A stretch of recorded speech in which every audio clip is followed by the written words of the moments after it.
All right, guys, welcome back to the channel. In today's video, I'm happy to announce that I'm now fully enrolled in the TD Ameritrade fully paid lending income program, or what Interactive Brokers calls the stock yield enhancement program. Basically, there are two ways to describe the same thing, which is securities lending, share lending. What the brokers are doing, they are taking your fully paid shares and they are lending it out generally to short sellers. And there's a fee that the short seller pays. And the broker is then splitting that fee with you. And so we'll see how much it really adds up into my account. As I mentioned in yesterday's video, or 2 days ago, I believe it was now, that I make about $70 a month on the TD Ameritrade, on the Interactive Broker Stock Yield Enhancement Program. We'll see what I make with the TD. I have about 400,000 in Interactive Brokers, about 620 or 30,000 in TD. I did read something that was a little concerning in TDs, which was they generally only loan positions that are over 10,000. So that would limit a lot of the things that I do own, if that's truly the case. I don't think Interactive Brokers has that limitation, from my understanding. And I did have to give up something to gain this. And actually, a newer subscriber, James T, mentioned it, and I kind of saw it coming thanks to James. So I appreciate the comment, James. He said, sadly, when I tried to activate my individual account in TD, it says margin accounts are not eligible to participate. So that's the case. TD Ameritrade actually called me and they were going over with me on the phone, like, oh, by the way, you have a margin account, so you're not eligible. You have to change to a cash. Now the thing is, I had a margin account just for convenience. I'm not one who generally trades on margin. The only thing I would do would be, like, let's say I had a cash secured put, okay, and let's say I had 5,000 in cash in the account, and I sold something, a cash secured put with a 90 strike price, which would be $9,000. In the cash account, I now need to have that $9,000. I can't keep it in my checking and just sweep it if I'm put the shares, were to expire worthless. It also takes 2 days for positions to settle. So it was really more, I was just using the margin just around the edges, so to speak, for some of the option stuff. It really wasn't something where I was buying equities or anything on margin, so to speak. It was just I would clean up things with options here and there. So it was a choice I had, and I could stay on margin or I went to cash. And so I decided, I said, let's just go to the cash account and see what happens. And obviously, if not a lot of the shares are loaned out, or it's maybe instead of being 50 or 100 a month, if it's $5 a month or something, $3 a month, that's inconsequential. Maybe I then go back to the margin account if TD isn't really lending. They said it's kind of based on a lottery, also how it's selected. So it just seems like there are some differences between Interactive and TD. Interactive, I still have a margin account with Interactive, and they're loaned out. I assume that they wouldn't loan out any stock that's on margin, but I can still have a margin account with them. And I don't know if Interactive is a lottery based or based on account value. Maybe they prioritize higher accounts. Maybe it's prioritized the highest positions in certain securities. So I'm just totally guessing here. I have no idea how their strategy is laid out, but there definitely are differences between the two. So just wanted to go over that a little bit. And then today you can see we're really, really on an up day. And you can see here, one might call this volatility on the path to nowhere, meaning obviously there's been a lot of choppiness of what stock traders would term it. We're at 34.8. It just seems like we're in this 33,000 to 35,000 band. and there's just a lot of volatility. So we get to 35. Oh, there's a big sell-off. Something happens. We're down to 33.5 or 34. So yeah, I mean, obviously we're up over 1.25% today. You can see some of my positions here. You can see my Gazprom, and I think Optics 19 just wrote a comment on that, but for some reason it's not showing up, which is weird. I want to see if I can pull it up on my phone and go over it here, because he mentioned something about Gazprom. He said Optics 19 commented, because in the last video I was mentioning the idea of, I feel that as an investor, I don't want to say mastered, but I feel that I've come a long way with how to identify undervalued assets, how to kind of operate with a value oriented bent. The thing I struggle with is the exit. When to sell something. Do you sell something as a value investor when it comes back to fair value? It's undervalued, then it's a fair value. Is it a perpetual hold? Is it a Warren Buffett, my favorite holding period is forever? Do you sell your cost basis so that when you get these big returns like I have in Gazprom, it's essentially an infinite return? Optics made a great point here, and I did find it, but it's not on the thing. He says, what a beautiful position in Gazprom. Why would you ever want to sell the only company which can transport gas to Europe and China by pipelines and holds probably largest gas reserves in the world? ... So I'm not sure if there's more to it, but that's a great point that he makes there. And it's what I've done with Gazprom until now. I was just kind of thinking out loud. I really wasn't planning on selling. It was just just sort of a whimsy. I'm like, well, what do you guys think? But yeah, I mean, you go back, that makes me think of Warren Buffett's moat. I mean, who else has the pipelines? Who else has the capital, the gas reserves to compete with them? It's a sort of state-owned moat. It's also why I bought into the Chinese banks that, I did maybe in 2017, 2018. They were trading it like Gazprom, just a few times earnings, 2-3 times earnings, paying 4 or 5% dividends. They were either Maneosians or super Maneosians. And the moat there is, again, the Chinese government, that I don't think that they would allow their banks to fail and then be recapitalized.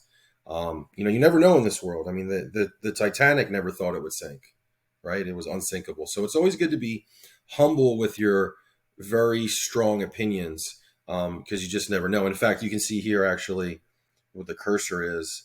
That's a Chinese bank. That's a Chinese bank. That's Gazprom.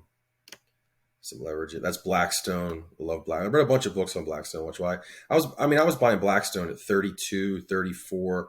A buddy of mine, I was going to a gym in East Boca Raton, and I befriended the gym manager there, Brad, and I kind of mentored him on investing.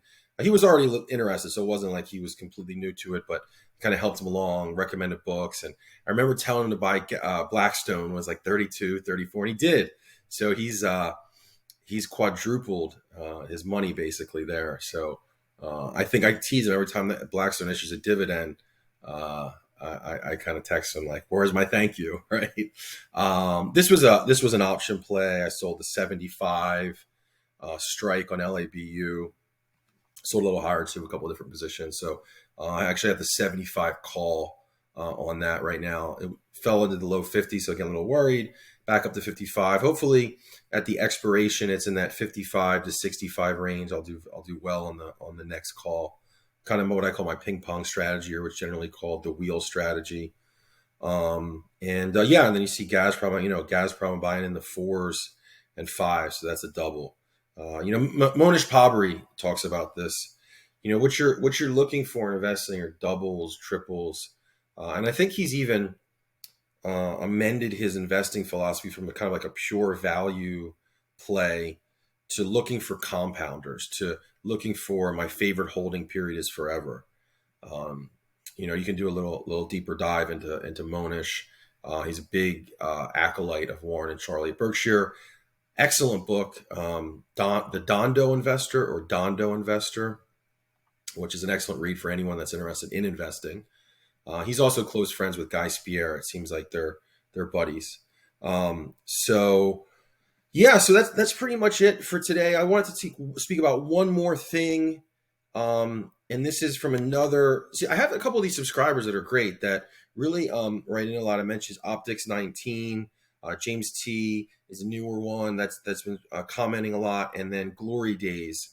So those three have been very interactive with the channel here. Very much appreciate that. And Glory Days did a comment here, and he said, let me open it all the way here. I guess you have already reached your goals of freedom and independence by now. Do you have any new goals apart from sustaining this status?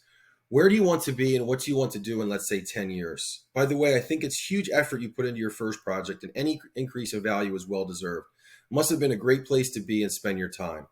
Pure nature. So I want to answer that question. Where do you want to be and what do you want to do in, let's say, 10 years?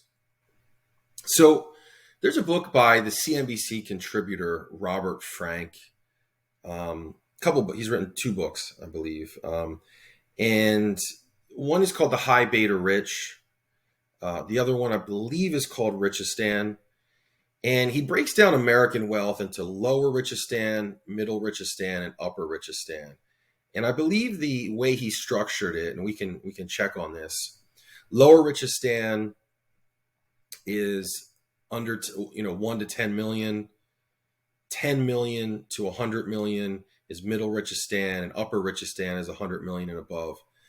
Right now, I'm essentially in lower Richistan. I'm worth, I don't know exactly, maybe 3, 4, 5 million, somewhere in there. My goal is to go from lower Richistan into middle Richistan within the next 10 years. So there's that. And that's just a matter of continuing to be disciplined with capital. And so again, I mentioned that cash out refi. I have 390,000 sitting in a checking account. 200 of that is allocated for Composer. What's the balance? Am I going to leave it in cash? Am I going to look to buy a business, maybe an Amazon FBA business or brick and mortar business, or maybe the rest goes in index funds? But being disciplined and focused as an investor, and that's the way I believe I'll get to middle and upper Richistan. Upper Richistan would probably take me a longer while to, I'm 41. It would probably take me to like 60, 55, 60, 65. If I don't have any catastrophes, I don't have any major mistakes. So there's that. The other thing though, besides just the pure finance element of it, is I would like to do another project like that in North Carolina. You say pure nature. I'd like to maybe do a vineyard project and a formal garden attached to it. You can look at P. Allen Smith's Moss Mountain Farm or the Biltmore Estate, Longwood Gardens. You can look at all the English country homes. Just go on YouTube, type in English country house tour, English country house garden tour, some of the French chateaus. So very much a sense of magnificence and grandeur, maybe say a 50-acre property, 5 acre for the structure or the parking, 20 acres of vines and a 20-acre formal garden where I work with hand in hand with a landscape designer. So that's something that I dream about. Again, that I think distinguishes me from a lot of people that are more newer money, which is more like yacht and plane and luxury clothes and cars. My sense of materialism, if you want to use that word, is more the country home. I went to the Haverford School in the Philadelphia area, and I had they call it third form instead of ninth grade. My third form English teacher, Edward Hollowell, Cambridge graduate, and he had an English flag actually in his office or in his classroom. And there's a line that he said to me. I was either in a private letter or there. And he said, and it was sort of a lament, I believe. I don't know if it's from a novel or a lament from what one might call a fallen aristocrat. Where, oh, where is the country home? I just think that's great. Where, oh, where is the country home? So that's how my mind works. And I've already done it. I've already done it successfully from a sort of a bourgeois, a capitalistic perspective with Brahma Bella. And I would like to be able to do it again. Let's just run out scenarios. As I ran out a scenario when Jeff Bezos gave away $100 million. the capital that I have now, and then I'll actually be a little less because I just got 390 injected, but I would need a compound capital at I think it was 25.6%. You can scroll back on my Jeff Bezos 100 million number or 100 million video, and to be worth 100 million at 60 or 61, 60, 61. And so with 100 million, this is a kind of project where I would say, okay, let me just allocate 5 million or 10 million. So I'm still worth 90 million with little to no leverage, maybe at that point. And that's, you could call it a vanity project, a pleasure project, however you would want to term it. But it wouldn't, I mean, obviously there would be value because I'm building a garden, there's a vineyard, there's a structure. So on the exit, there would be, I think, a profit in it, but it's not necessarily just like Brahma Bella. Brahma Bella wasn't like a bigger pockets kind of real estate. Sam Zell, Bruce Flatt, Steve Schwartzman, kind of Donald Trump, Grant Cardone, like kind of a real estate play. It was an aesthetic, what one might call to kalon, which is in Greek, the beautiful play. And so that's answered your question there, Glory Days. So there's the goal of getting from lower Richistan to middle Richistan, flirting maybe at the 20-year mark with upper Richistan. And then there's the path to doing another Brahma Bella-esque project, though it may not be in 10 years. It might be a bit longer. And again, that would include vineyards, orchards. It probably would include cider. I've read a bunch of books on cider. There's actually a cidery in near where Thomas Jefferson had Monticello. I believe it's Albemarle Cider Works. And there's some upstate New York, Eve's Cidery, Aaron Burr's Cidery. And would love to incorporate maybe like a super Tuscan, so a Sangiovese-based wine with cider, with formal gardens. That would kind of be the play. And I have some notes on, but it's kind of a dream. You know, it's not something I'm going to execute on tomorrow. It would be something that would lack discipline, I feel, at this point, with where I am. So there you have it. That's it for today. Hope you guys are learning a lot from this. And again, thanks, to Optics, Glory Days, James T, Zach also has commented a bunch. And just really appreciate it. Almost at 1,500 subscribers now. So growing the channel. And that's it. Take care, guys. Ciao.